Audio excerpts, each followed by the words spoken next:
Well, hello and welcome to the show. You are on Emerging Brands, Franchises on the Rise, another episode. My name is AJ Willoughby. I am the Chief Operations Officer for Titan Media Works. And I'll tell you, I am pleased to have another COO of a company that are on the show with us today, as we're going to be talking about the franchise that they have and where we're going. I want to go ahead and introduce Brad Schneider. Brad, welcome to the show. Thanks. It's good to be here. I appreciate you having me. So, Brad, you are the COO, Chief Operations Officer, and you're also a franchise owner. Tell us a little bit about the company, name of the company, where it is it came from, and just a little bit of backstory on it. Yeah. So the Growth Coach was actually founded in the early 2000s by a gentleman who was a Big Five accountant. And he was working in that accountancy and discovering that when he worked with his clients, they wanted to talk to him about everything other than the numbers, sales, leading people, dealing with change, all those sorts of things. And so he went back to his partners and was like, "Hey, I think we've got something here." And they said, "Well, we're an accounting firm, but that sounds like a really good idea." And the Growth Coach was born. And so Dan left and founded the company. And then for over 20 years, we've been delivering coaching services that really try to improve our businesses one community at a time. And we try to improve our communities by improving our small businesses. And for us, it's more than just small businesses. We work with small nonprofits. We work with mid-sized businesses, for-profit, nonprofit. But we really help kind of in one of three ways. We help business owners and executives of organizations really kind of get out of their own way and maximize the resources that they have available to them. For the managers that we work with, we help them kind of learn and build those strategic thinking skills that help the business grow. And then for the entrepreneurs that we work with that didn't quite realize they had to be salespeople when they started their businesses, we help them figure out how to build sales systems that work for themselves and ones that they'll be able to stick to and continue to fill that funnel while they're providing great services for folks. Oh, that's awesome. So let's talk a little bit deeper into the business model. So with the business model, from a franchisee standpoint, describe that, what it looks like. Yeah. So from a franchisee standpoint, we really kind of have the opportunity to use our corporate resources to help us grow and develop and deliver high impact coaching services in our local communities. And so we have a 3-step marketing program and a 3-prong approach that we use to help our franchisees develop relationships and build coaching opportunities. And for us, we want to help them build coaching opportunities that aren't just one-time engagements, but they're long-term coaching engagements, whether it's working with the one individual or working with multiple individuals and teams inside of the organization. And the thing that helps us do that is our product line and services, which are really built to be flexible and malleable to what our specific client needs are. And it all starts with our strategic mindset process, which is a 5-point coaching process. That's the spine or the backbone of everything that we do with our clients. And so whether it's helping them with sales or management or building business systems and processes, that strategic business mindset process and the 5 prongs of that process really are what drives and sustain behavior change for our coaching clients. So as far as the franchisee is, who would you say is the target, the best suited individual to become a franchisee? Wow, that's a great question. And you see all kinds of folks kind of in our line of business. I think the best trait that we find for great franchisees for the Growth Coach are folks that understand the notion that coaching is truly a contact sport.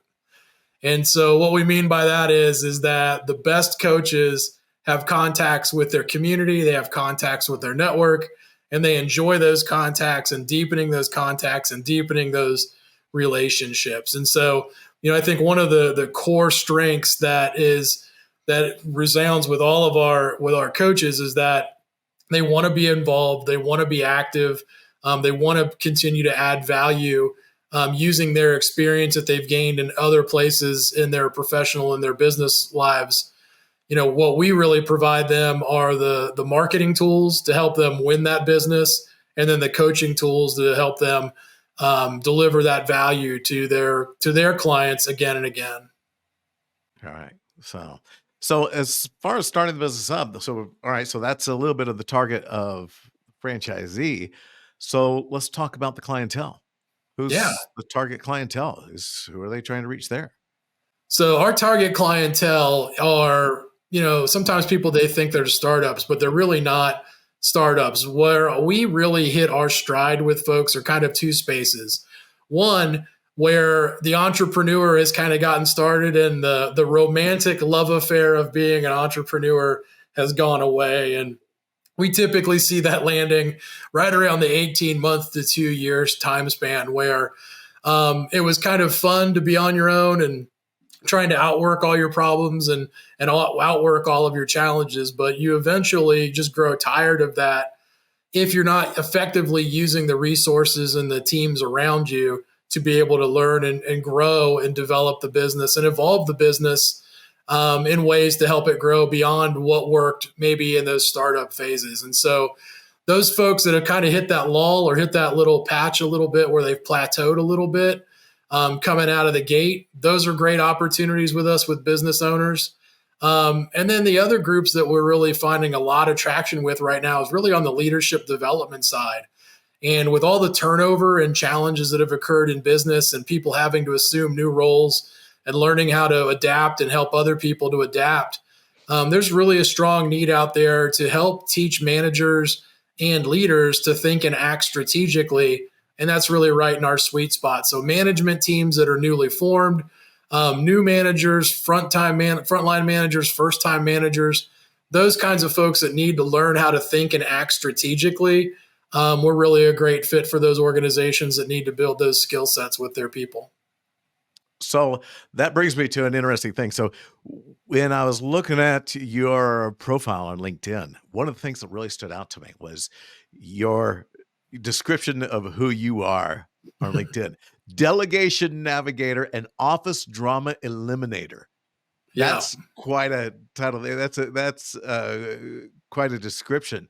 So that really rung out to me. It's like, man, there are so many businesses dealing with drama, dealing with personality conflicts, and helping their or trying to see their companies grow, but they feel like that, hey, I've got someone over here or someone here that, and both of them feel they can't work together anymore. And it's stifling my business growth. How do you deal with that? Yeah, that's a great question. So, the first thing is using our coaching process to really dig in and try to figure out what are some of the root causes or the root challenges of the situation. Of course, every organization is a little bit different in terms of where that drama may come from. But some of the things that we typically help with are family-run organizations and trying to figure out the balance and the transfer of power kind of within family organizations and responsibility and things of that nature. Some of the things that we also help with include, just the overwhelming volume of change that's going on and people are having to deal with. And so, when we're working with businesses, really helping them figure out how do they build the skills for themselves and their teams to be able to adapt and to change and evolve with the market, with demands, with economic factors, all the things that are uncertain right now. There's skill sets that we can teach within our coaching process that we can ingrain also within that coaching process that keep people moving and keep people learning and keep people growing and not being stuck. And then I think the number one thing that it all kind of boils down to, and many times, is I always hear it as accountability. And that's how people will present it to me is, we need people that are more accountable. But the first thing in my mind when I hear people ask or complain about a lack of accountability, the first question I have is, are we really setting clear expectations? And if I were to say there's one thing organizationally that we tend to struggle with overall in our country, it's being very clear about our expectations and then being clear about managing on whether we're meeting those or not, and providing the support to be able to get there. And what I find a lot of times is if we can get more explicit about those expectations and more direct about that support, a lot of that drama tends to disappear. Yeah, that's great. So, which brings me to the other thing you had mentioned about strategic thinking. Mm-hmm. And I think, for me, that's actually a really big key buzzword that I'm always constantly thinking about is strategically thinking through and strategic leadership. Tell Mm-hmm. me what that means to you and how that's applied and how you teach that. Yeah. So the first thing, the challenge with it is in some ways, it's almost the opposite of why you got promoted into the position you're in. Most of us got promoted, especially as managers, because we solved problems and we got things done. And the further we move up in our organizations, or the more responsibility we have over individuals, the ability for us to individually outwork those problems and challenges just becomes overwhelming. And that's why we have such challenges with mental health and stress and things of that nature for folks that are trying to lead organizations. And so, what we do is we coach people and we teach them a coaching process that allows them to think and act strategically. And it really comes back to focusing in 5 core areas. Being honest about what's going on around you, really taking a clear look at your strengths and weaknesses, looking at the key relationships around you, and are you getting the right value and return on investment around them? Are you putting your priorities and time in the right place?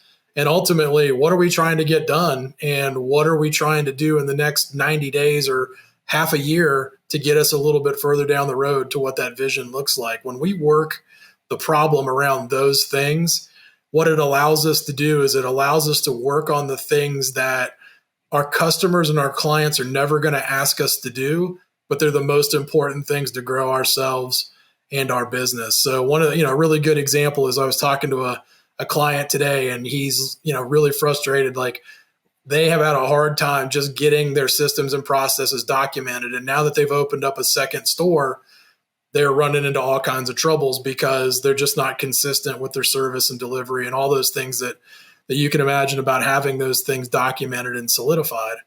Well, when you're in one location and you're just the one owner, you can outwork those problems. You can out hustle those problems.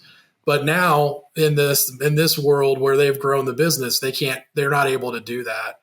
And so just helping them keep that focus on those things. And there's not a customer or a client that's ever going to ring their doorbell and say, where are you at on your documentation of being able to make sure your processes are consistent between the 2 stores? And unfortunately, we let a lot of these external factors drive our priorities and where we spend our time. But if we can be more focused and intentional about those things, for instance, using our process and then mapping out the steps that it takes to get there, when we start working together, he's going to build out those consistent processes, and he's going to save money, and he's going to save time, and he's going to save stress, and he's going to eliminate office drama, and the business is going to grow. But until, as the owner or as a leader of that business, he takes the responsibility and uses a service like me to help him see what that looks like and take action in those ways and make sure he doesn't forget to do those things or let those things fall through the cracks, that's how he's going to grow and move his business to the 3rd store and the 4th store. And that's really what we do at the end of the day, is we become that sort of pressure on them to work on those things that they know they need to do, but they always get put to the side because of a customer demand or maybe an outside reporting requirement or some other external deadline that they always value more than their own internal deadline for their own growth and development. Yeah, absolutely. So now, how long have you all been doing the franchise model? We've had the franchise model in place since 2008. So it's 2008. And Yep. as far as now, is it the franchisees, is it by territory or is it exclusive in a territory, or how does that work? Yeah, so all of our franchisees have a dedicated territory that they can, kind of think of as a ranch, right? Like, they can do all the marketing and control all the marketing and access to those clients in that space. And so we give them that opportunity to be able to have that protected space. And then the interesting thing about a coaching business, which is a little bit different than maybe some other franchises, is we're a really collaborative group. And so you'll see a lot of collaboration around our network where, I might have a client in the Columbus area, but they may have some subsidiaries out in New York. And so we're collaborating within our network all the time, either sharing services or continuing services through. Even though we have those dedicated spaces, we still have the flexibility to work together and serve businesses outside of our individual territories where needed. And obviously, the more our businesses grow, the more those services are needed. Yeah. So now at the beginning, you talked about the three-prong approach. Expand on that a little bit more. It has to do with your servicing your clients and your marketing and all that pulled together, or well, it's really a three-pronged marketing approach that we do. And one of the things that we realize is that when folks come to us, they are not experts in marketing a coaching business and being able to sell coaching services. And that's the biggest hurdle that people have, is winning clients. But that's the thing that we've been really good at and have perfected in a lot of ways throughout the years. And so the three prongs that we look at, and I'll start with the first one that everybody asks about, but actually typically brings the least amount of business, which is all the web and social media aspects of things. We have the ability to do SEO for all of our franchisees. We do lead gen and web development for all of them, and also social media programming and content development and things of that nature that they can tap into. And we structure those things because we know coaching, again, being a contact sport, we want our coaches not trying to figure out what's the killer social media post. We want them out having meetings and talking to business leaders in their community. And so the second prong is just that, is building and growing and expanding a network of strategic alliances that allow you to get referred into opportunities to be able to coach businesses effectively. And then the third piece is a speaking engagement strategy that allows us to let people experience what group coaching is like and the power of group coaching. And then we use our strategic alliances to help fill those rooms and fill those opportunities so that our coaches in our network never make cold calls. Everything that they're doing is a warm lead or a warm introduction, or somebody that's presented themselves either through our electronic and digital systems or by attending a workshop that we've been able to connect them to. So our coaches are always selling from a position of warm leads that they're developing and evolving using our three-pronged strategy. All right. And how many franchisees do you have right now? We have about 50 franchisees. We're in North America, and then we also have some locations in Central and South America as well. When they take over a territory, what is a territory? A certain radius, a mileage per population, a city? Yeah, good question. So we do it by zip code, and our base territory is about 15,000 businesses. And so we'll work with them and use some data to kind of pull together how many zip codes that looks in a specific area, and we piece that together based on business count. So as far as location, is there a geographical selection process that goes into play here? Do you all help as far as determining, hey, here's where your territory ought to be set up at? Yeah, we provide some guidance for that, but we also lean into our franchisees as well, because coaching is very much a local engagement. And the more you know your community and the more you know where the businesses are, where the businesses aren't, maybe where it might be a little bit easier for you to tap into based on some of your personal network and things of that nature. We work with our franchisees all the time to maximize that territory space, because no two territories are alike and no two communities are alike. And, we have coaches that build and evolve their businesses beyond their territories, but every one of our coaches is successful at really building and establishing a home base in that territory of theirs. So how do you validate your franchisees? Do they need to get some accreditation, certifications or anything? Yeah, so the way we do that is we have a 5-step process that we work our franchisees through across the evaluation process. We do use some psychometric assessments to try to determine behavior tendencies and behavior styles, and we have a little bit of a sense of a profile of what a more effective franchisee might look like.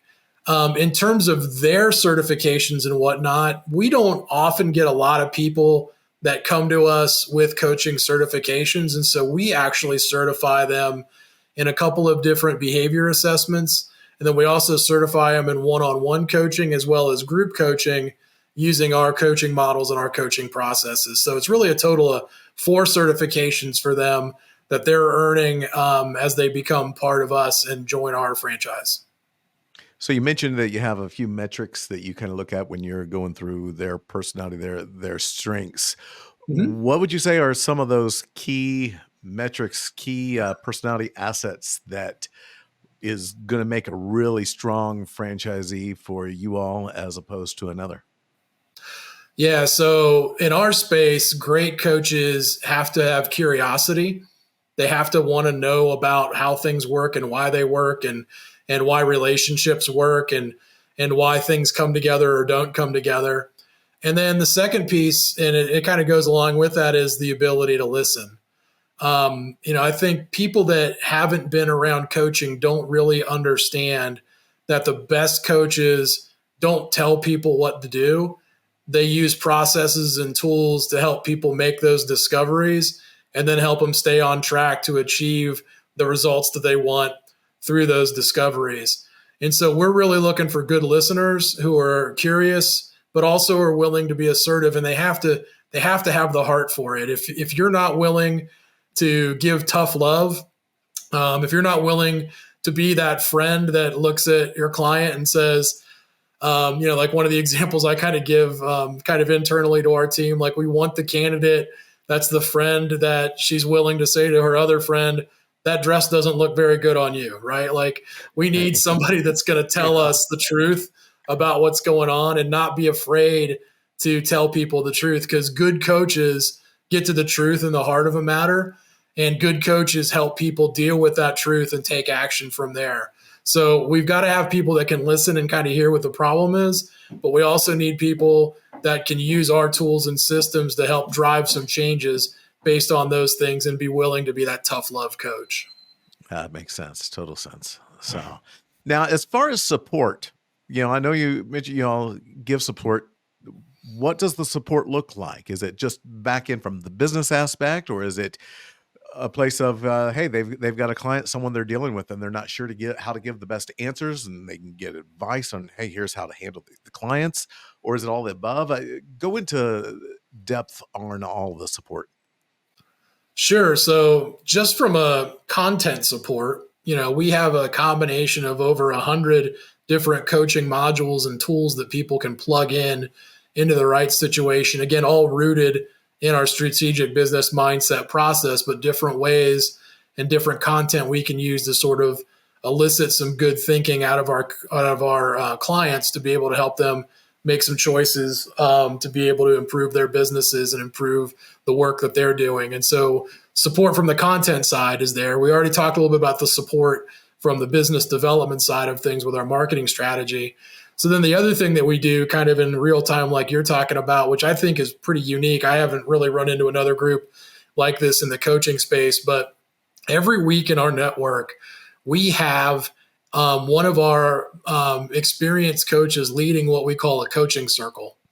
And so our coaches have the opportunity to dial into these Zoom meetings and just bring up the questions like you said. Hey, I'm dealing with this client or this challenge or this opportunity. Or, I remember one early on where I was working with a client in the banking industry, and I didn't have a lot of experience in banking, but I was able to ask one of our coaches that spent his 30 plus year career in banking and banking leadership. And so just being able to pick his brain a little bit and bring that back to the coaching opportunity is huge. And so it really works in two ways. It's that information sharing, like we were talking about there in that particular example.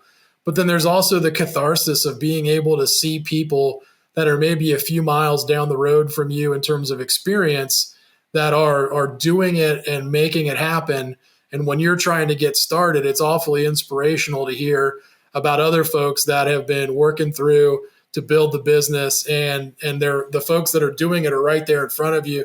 They're talking to you, they're sharing their experiences, both the positive as well as the challenges, and just that ongoing encouragement and support from our coaching network is there. And then on top of that, we have an operations team and a marketing team that is meeting with our coaches as they get started on a weekly basis to kind of go over our 90-day game plan, where we map out the best practices and behaviors literally day by day for those first 90 days of you getting your business launched. And then the group is always available too for ongoing coaching and consulting and support as you're continuing to grow your business as a growth coach owner. Oh, that's great. So, we've been talking again with Brad Schneider. He is the Chief Operations Officer for the Growth Coach, and talking about some of the strategies, the models that they do. So, Brad, if people wanted to know a little bit more on how to start a franchise or to start inquiring a little bit more, where would they go for that? So you just go to www.thegrowthcoach.com, and you can learn all about what it takes to open up a growth coach business and learn more about the growth coach itself. And as you read through a few things there, you have the opportunity to connect with our franchise development consultants who do a fabulous job of helping people understand what it is to own a coaching business and help people make the right decisions related to that. If you're listening to this and you've been thinking about getting a coach and you weren't quite sure where to go and look, also on that same website, there's a Find a Coach feature, and you can go out there and go ahead and plug in your address and zip code and all that good stuff, and we'll be able to point you to a coach who's close to you that can reach out to you and help you with your business needs. On that aspect right there, as far as other people wanting to reach and talk to you about becoming a client of yours, when they do that, tell us briefly, what would that look like? You mean in terms of how they would get started with a coach per se? How they would get started with a coach, what's involved in it? How much time do they get with that? And what are you going to help them? Yeah. So, all of our coaches are going to have at least one or maybe two different conversations with you before we ever get started in a coaching engagement. And we do that for a couple of reasons. One is we've got to get to know you and understand you and what your opportunities are and some of the reasons why you're seeking out coaching. And when we can do a good job of that, then we can show you kind of how we're able to help along the way. But also there's times where maybe we're not the right help for you. And that's part of our job as coaches as well. We certainly want to have you as a coaching client, but if you really need a commercial lender, it's our job to have that strong network of referrals to be able to bring people back that direction. But assuming coaching is that need and that opportunity, we typically would start off with an introductory kind of one-on-one session to kind of learn a little bit more about those specific needs and opportunities, and then come back and present options.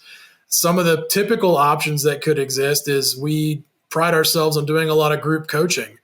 And so it might be inviting you to come and attend a workshop that, might even not even be one you'd pay for, but just come and to check out our process, check out what our groups look like, and see what being a coaching client looks like in a group coaching environment. And then we'd follow up with you from them to see if that's the right fit for you, if that group made sense for you, or if we wanted to look at a different group or maybe doing something on a one-on-one basis. Sometimes we're doing coaching services and group coaching inside of organizations. And so, tomorrow I'm actually going to meet with the HR director of a business, and we're going to talk about their mid-level management team. And this is about the third or fourth conversation that we've had, sort of narrowing down the opportunities, but we can build together for them using our tools and services, a couple of months to even a full year long management kind of coaching program to help them develop and build maybe some of those strategic management skills that we talked about. And we have the opportunity to do that kind of in a bit of a longer sales process where we're doing that kind of with a group of people inside of an organization. And so how folks get started with us, it really all starts with some good conversations, asking you some good questions about what your needs are, and then really fitting you into that right situation. Could be a public group with other business owners or other business leaders. Could be a private one inside your organization. And we still do one-on-one coaching as well. And that's a feature of what we do when it makes sense to work with people one-on-one. And so, that whole discussion process, we don't charge for discovery sessions or anything like that in the sales process. We want to meet people. We want to get to know them. We need to make sure that they're a good fit for us and vice versa. As coaches, we're not always necessarily the best fit for everybody. So it's important to be able to do that. And then as a coach, I want to make sure that you're a good fit for me. And the number one question that I'm always asking my prospective clients is this, which is, when we get into this, and if you find out and we find out that, you're part of the problem and you're part of the impediment, are you willing to listen and do some things to change your situation and improve your situation? And I've had some people actually say no to that. And that's been great, because that saved a lot of stress and pain of trying to get people to say they wanted coaching when they didn't really want coaching. But if somebody's really not committed to wanting to do things different and wanting to grow and improve and be willing to look in the mirror and own the parts of that are their responsibility, as a coach, I really need to know that before we're able to move forward. Yeah, absolutely. So, well, again, thank you so much for being on the show today. Very insightful, a lot of great information and some great knowledge. And I love, strategically minded, strategically thinking people, and those that are, especially those that are about reducing drama in the workplace and getting things done and getting growth happening in businesses. I think that's so important for people to realize, looking for those goals and making sure that they've got a coach to help them get there and make that happen. It's amazing how much faster you're going to be able to grow a company if you've actually got that wisdom and that advice behind you to help you get over these hurdles and not have to deal with that. And the focus too. It's interesting. I read an article the other day a friend of mine shared with me, and there was a study recently, an academic study about focus. And the conclusion of the paper was that our ability to focus as a society has not degraded over time. Like, we still are capable. The reason why we don't is because we're choosing not to. We're choosing to be distracted. We're choosing the path of not being focused. And I think that's one of the most important things that our coaching's doing today, is it's bringing focus and attention to those right things to make all that growth happen, just like you talked about. And it's exciting to be in a business like that. And it's great being able to watch our clients see those benefits and results. Yeah, absolutely. So again, if you want to talk to Brad or any of the others there at The Growth Coach, thegrowthcoach.com, correct? Yep. That's the place to go. And get in touch with them, whether you are looking for some help in getting your business going or whether you're curious about maybe you'd like to be a coach as well. You've got some aspirations towards that and you'd like to find out a little bit more. They'll help you on either side of the tracks of that, helping you get going. Thanks again, Brad. I appreciate it. And again, this has been Emerging Brands, Franchises on the Rise. We look forward to you all joining us next time as we continue on.